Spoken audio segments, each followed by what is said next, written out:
Flambée du prix de l'essence de contrebande depuis quelques jours à Cotonou et environ.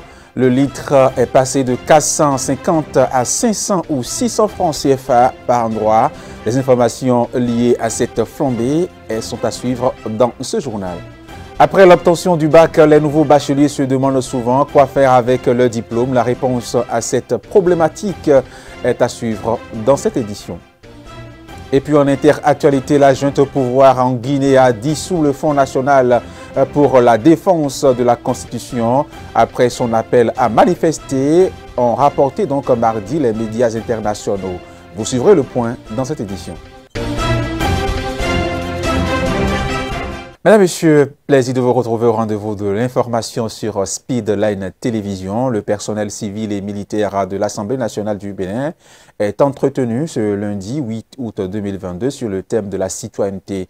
La communication a été présidée par Mokaram Badarou, directeur adjoint de cabinet du président de l'Assemblée nationale du Bénin. Reportage. Cérémonie des couleurs à l'Assemblée nationale du Bénin. Face au personnel parlementaire, Mokaram Badarou, directeur adjoint du cabinet du président de l'Assemblée nationale, parle de la notion de citoyenneté. La citoyenneté est donc l'état ou la qualité de citoyen. Elle permet à un individu d'être reconnu comme membre d'une société, d'une cité dans l'Antiquité ou d'un état de nos jours et de participer à la vie politique. Elle est le statut juridique qui permet à un individu de devenir citoyen. En effet, la citoyenneté donne accès à l'ensemble des droits politiques tout en créant des devoirs permettant de participer à la vie civique d'une société ou d'une communauté politique. Le social, le juridique, rien n'a été laissé en rade par l'orateur du jour. Tous les aspects de la citoyenneté ont été abordés. Dans une situation démocratique, la citoyenneté est également l'une des composantes du lien social, notamment par l'égalité des droits qui lui est associée. Juridiquement, la citoyenneté peut être définie comme la jouissance des droits civiques attachés à la nationalité. Le citoyen est celui qui, appartenant à la cité, dispose des droits, notamment le droit de vote, le droit d'éligibilité, d'accès à la fonction publique et j'en passe, et est soumis à des devoirs au nom de l'intérêt général. La citoyenneté implique un sentiment d'appartenance à une même communauté nationale. Cette formation initiée par le président Gbaounou Louis Vlavonou pour renforcer le patriotisme du personnel parlementaire est désormais bimensuelle. Le désert de services publics à la frontière menace la souveraineté nationale. Pour affirmer la présence de l'État. Une stratégie de gestion intégrée des frontières se développe au Bénin. Elle vient d'aborder et d'avoir donc un renfort des équipements roulants offerts dans le cadre au ministère de l'Intérieur et de la Sécurité publique par le Programme des Nations Unies pour le développement. Reportage à suivre.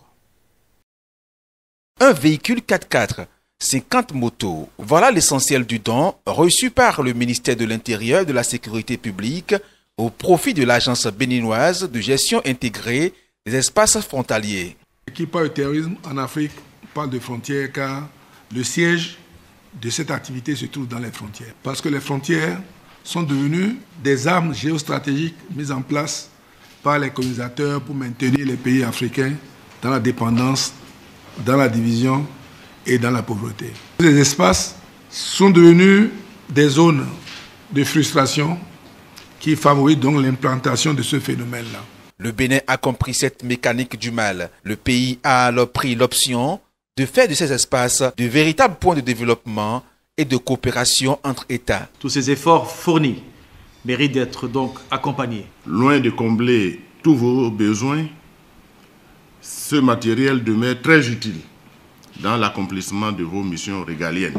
Les populations sont donc appelées à collaborer avec les forces de sécurité et de défense pour la promotion de la paix et de la sécurité. Et je l'annonçais dans les titres, les candidats au baccalauréat au titre de l'année 2022 sont fixés depuis quelques mois sur leur sort.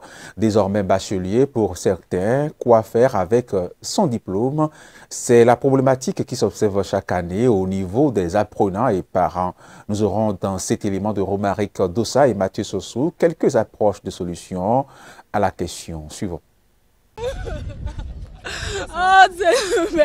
Depuis le 13 juillet dernier, plusieurs candidats et leurs familles sont dans la liesse. Soulagement, liesse est faite. Ambiance de chaque année après les délibérations du baccalauréat. Un état d'âme qui précède une préoccupation, l'orientation des nouveaux bacheliers pour le reste de leur cursus. Une chose est d'avoir le bac, mais l'autre est de savoir quoi faire après son diplôme. Le choix est forcément dépendant du série qu'on a fait. Bon, il y a des candidats. Si vous prenez par exemple ceux qui ont fait la D, on les attend généralement en CBG. On les attend dans les filières de la médecine.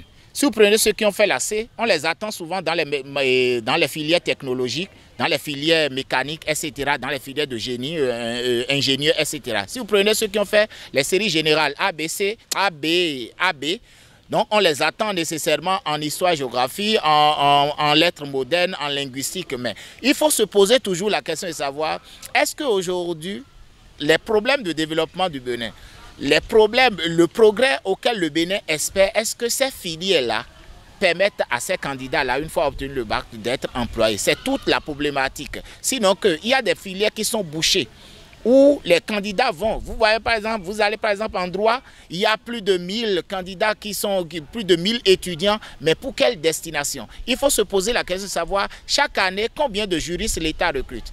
Ceux qui vont faire la géographie, dans quel secteur ils seront employés? Ceux qui vont faire lettres modernes, dans quel secteur ils seront employés? C'est toute la difficulté que nous avons aujourd'hui dans notre système. Et c'est pourquoi nous demandons que l'orientation des enfants puisse commencer très tôt. Et que nous allions progressivement vers les lycées techniques, vers les formations techniques, pour qu'une fois que l'enfant sort, même avec le bac, il soit capable de dire « je peux être employé dans tel ou tel domaine ». Aujourd'hui, ils sont sur un boulevard, ils ne savent réellement pas là où ils vont. Pour cet acteur du système éducatif béninois, les parents ne doivent pas s'imposer au choix de filière de leur progéniture. Ils doivent juste les accompagner à faire le bon choix. Aujourd'hui, nous avons des candidats qui ont le bac, mais qui sont encore immatures. Le rôle des parents est déterminant.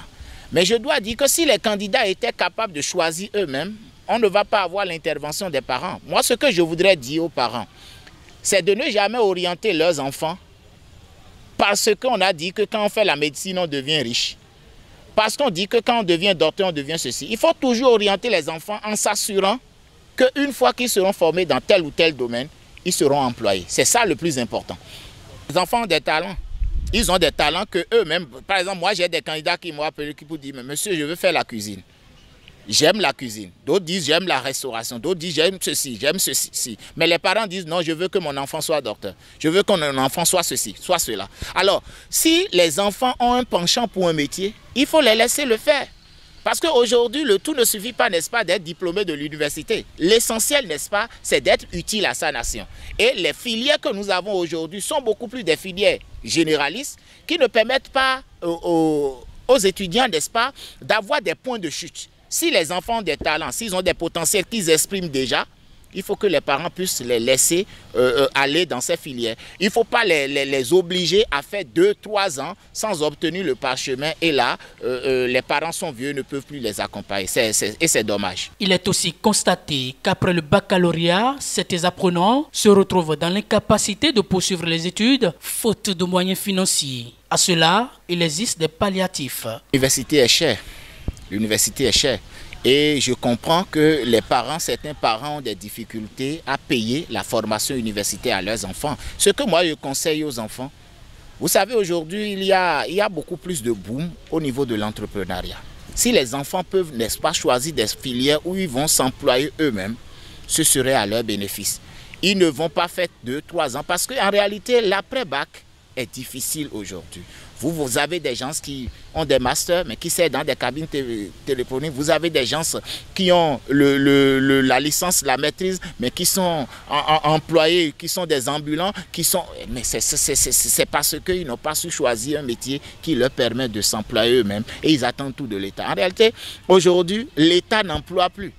Si on lance un concours et qu'on demande une personne sur 1000 qui ont déposé, vous comprenez que la probabilité est très faible que l'étudiant qui a le diplôme requis soit retenu. Lorsque l'on est à l'université, on est dans les amphithéâtres, il faut pouvoir se former dans un métier manuel parce que l'artisanat aujourd'hui, quand il dit artisanat, c'est tout ce qui utilise notre main. L'artisanat aujourd'hui est un métier prometteur. C'est ça qui va nourrir l'avenir en réalité.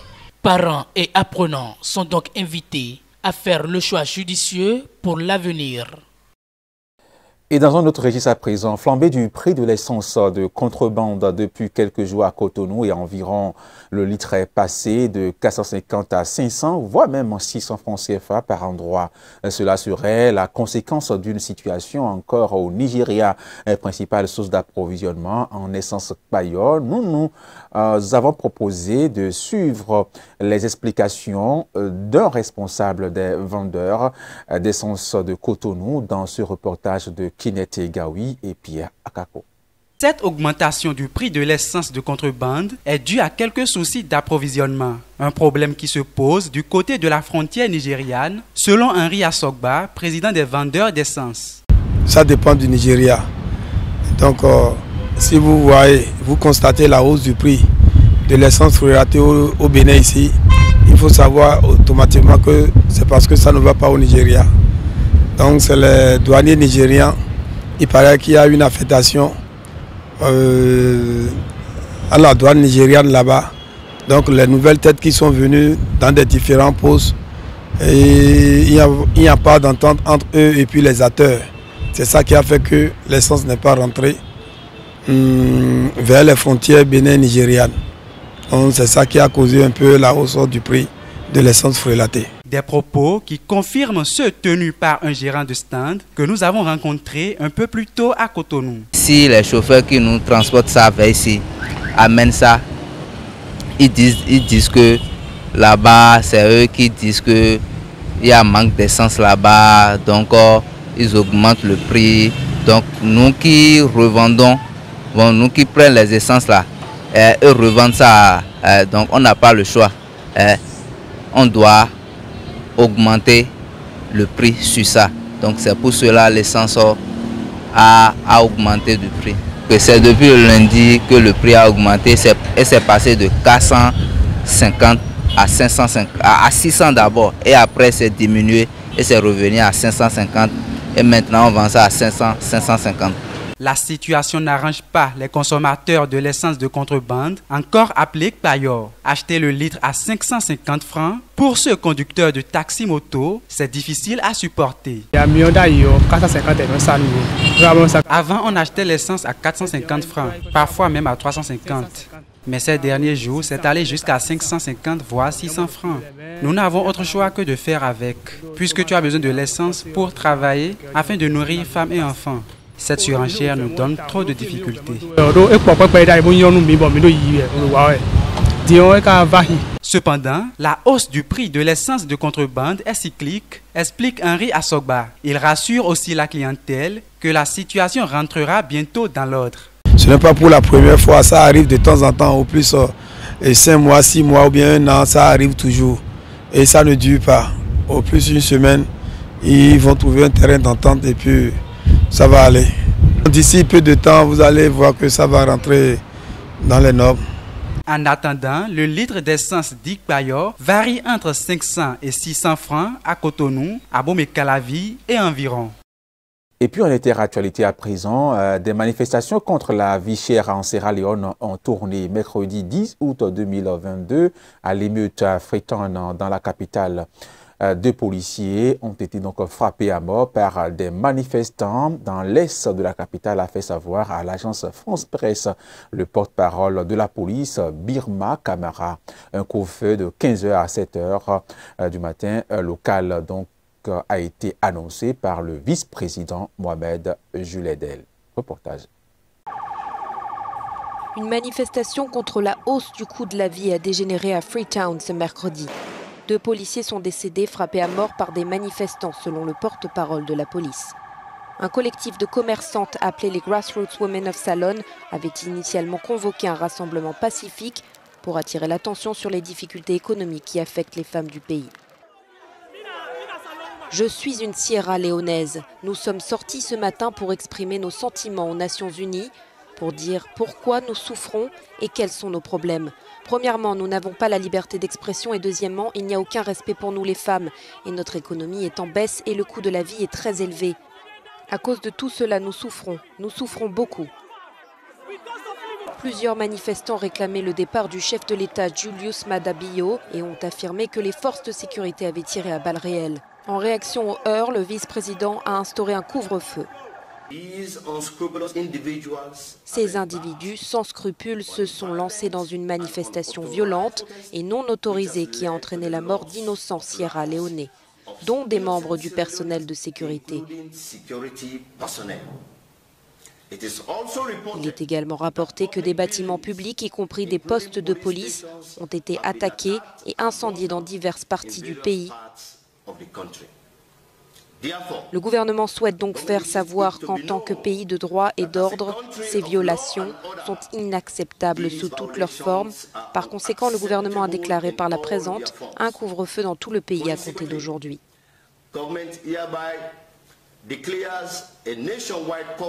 L'Internet a été coupé mercredi après-midi selon un groupe de surveillance web. Des manifestations ont aussi eu lieu dans d'autres villes au nord-est de la capitale. Comme beaucoup de pays africains, la Sierra Leone est frappée par une forte inflation.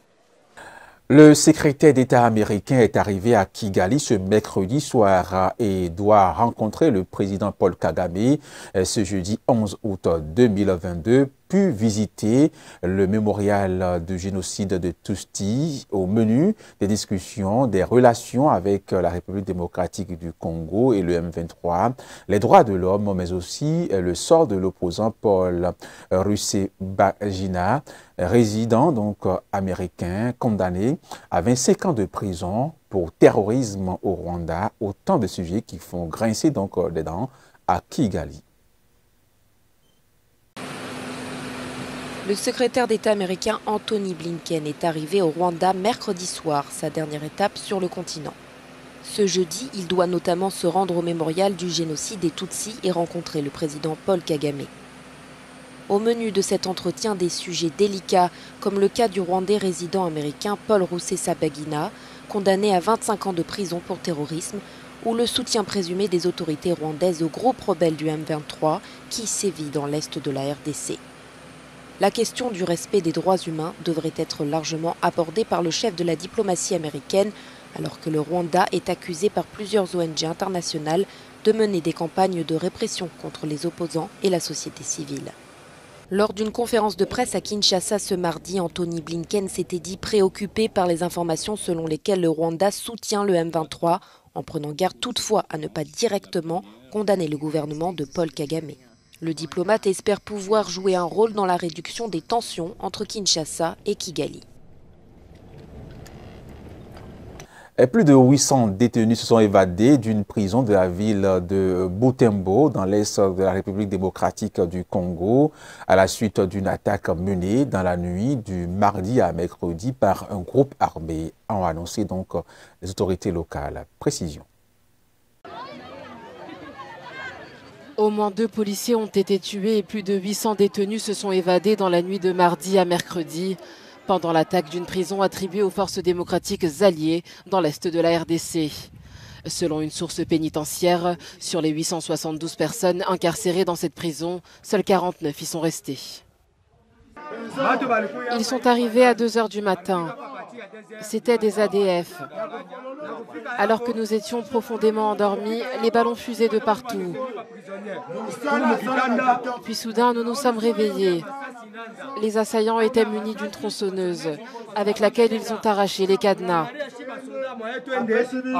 La prison centrale de Butembo a effectivement été attaquée par les ADF, venus de la vallée de Mwalika, a déclaré le capitaine Anthony Mwalouchaï, porte-parole de l'armée à Béni, en précisant qu'ils étaient aidés par leurs supplétifs afin de mener leurs opérations qui consistent à recruter par la force. S'est infiltré, s'est faufilé dans nos quartiers où nous habitons. Nous devons fournir des efforts de pouvoir les dénicher partout où ils se sont cachés. Selon le capitaine Mwalouchaï, le commando responsable de l'attaque contre la prison centrale de Butembo dans le Nord Kivu était lourdement armé, avec un effectif de plus de 80 éléments. En Guinée, la tension s'accentue entre le gouvernement de transition et le mouvement FNDC. Le FNDC a appelé lundi à une nouvelle manifestation contre la junte le 17 août 2022 en Guinée, en réplique au gouvernement guinéen. La dissolution du collectif l'accusant d'organiser des manifestations violentes sur la voie publique. En Guinée, le Front national pour la défense de la Constitution, FNDC, une des principales coalitions d'opposition, a appelé lundi à une nouvelle manifestation contre la junte prévue pour le 17 août. En réponse, le gouvernement guinéen a annoncé la dissolution de ce collectif, l'accusant d'organiser des manifestations violentes sur la voie publique.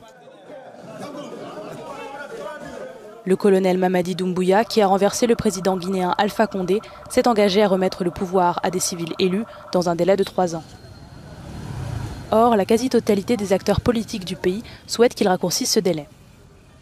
Selon le FNDC, la junte refuse de répondre aux nombreux appels au dialogue sur la transition.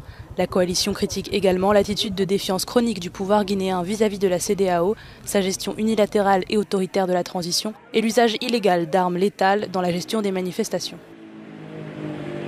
Le FNDC exige également la libération sans condition de tous ces militants arrêtés lors des dernières manifestations. Mais ça, c'était avant la sentence prononcée par les autorités de la transition à Conakry.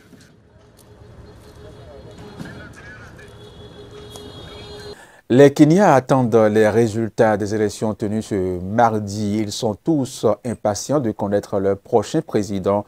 La pression s'intensifie donc sur la commission électorale qui doit déclarer les résultats au plus tard le 16 août. Les Kenyans attendaient mercredi les résultats des élections tenues la veille dans le calme pour savoir qui de Raila Odinga ou de William Ruto sera leur prochain président. Ces deux favoris sur les 4 candidats en lice ont assuré qu'ils reconnaîtraient les résultats, mais le pays redoute d'être une nouvelle fois happé dans une saga post-électorale, tous les scrutins présidentiels depuis 2002 ayant été contestés. La pression s'accroît donc sur la commission électorale qui doit déclarer les résultats au plus tard le 16 août.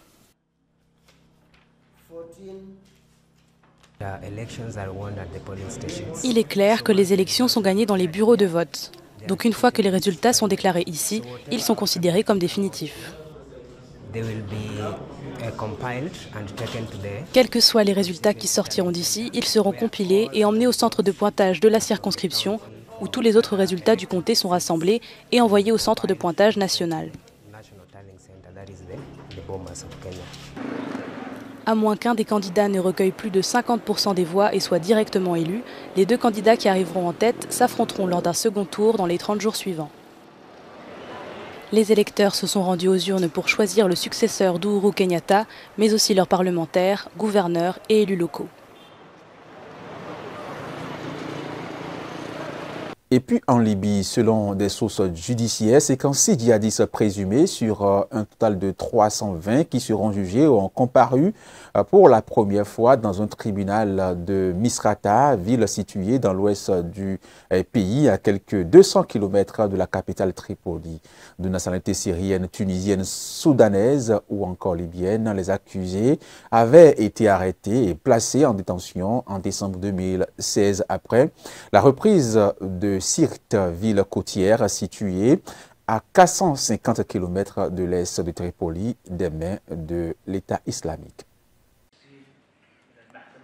Dans le box des accusés, ils sont une 50aine de nationalités syriennes, tunisiennes, soudanaises ou encore libyennes. Ces hommes sont des djihadistes présumés de l'organisation État islamique qui avait fait de la ville de Sirte son bastion en 2015.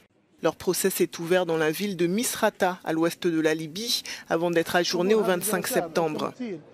L'objectif de ces audiences est de la représentation des familles des martyrs et des blessés et d'apporter des preuves contre chaque accusé afin que le procès soit équitable et non susceptible d'appel. Dans la salle, bondée, étaient présents des dizaines de proches des victimes. La plupart faisaient partie des forces loyales à l'ancien gouvernement d'union nationale. Ils ont perdu la vie en combattant l'État islamique à Sirte. Après 6 ans, nous sommes surpris qu'il y ait un procès avec des avocats de la défense pour des membres du groupe État islamique. Nous nous attendions à ce que leur punition soit exécutée sans procès, ni avocat pour les défendre et demander au tribunal leur libération. Nous, les familles des martyrs et des blessés, les habitants de Misrata et les résidents de la Libye, exigeons la peine de mort pour ces membres du groupe État islamique. L'État islamique s'était emparé de Sirte en juin 2015 en profitant de l'absence de l'État en Libye. Le pays était plongé dans le chaos depuis la chute de Mouammar Kadhafi en 2011 après une révolte populaire.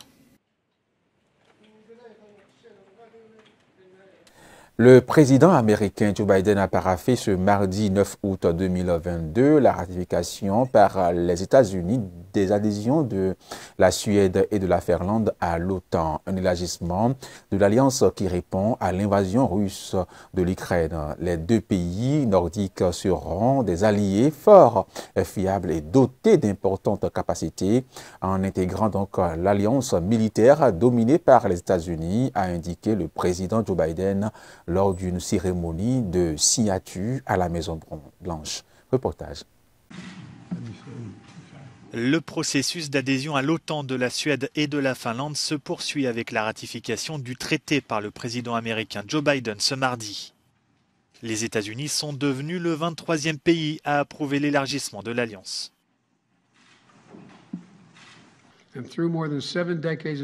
Au cours des dernières décennies, l'OTAN s'est révélée être indispensable à la mise en place d'une Europe libre et en paix. Notre alliance est plus soudée que jamais, plus unie que jamais. Et lorsque la Finlande et la Suède porteront le nombre d'alliés à 32, elle sera plus forte que jamais, plus forte que jamais. Préoccupés par l'expansionnisme russe après l'invasion de l'Ukraine, la Suède et la Finlande avaient fait leur demande d'adhésion au mois de mai, mettant de côté leur neutralité historique. Et c'est tout pour cette session d'information sur Speedline Télévision. Mesdames, Messieurs, merci de l'avoir suivi. Retrouvez-nous sur nos différentes plateformes Facebook, YouTube également, sur le www.speedlinetvbenin.com. Portez-vous bien. Prenez soin de vous, des autres également, et que Dieu nous garde. Portez-vous bien.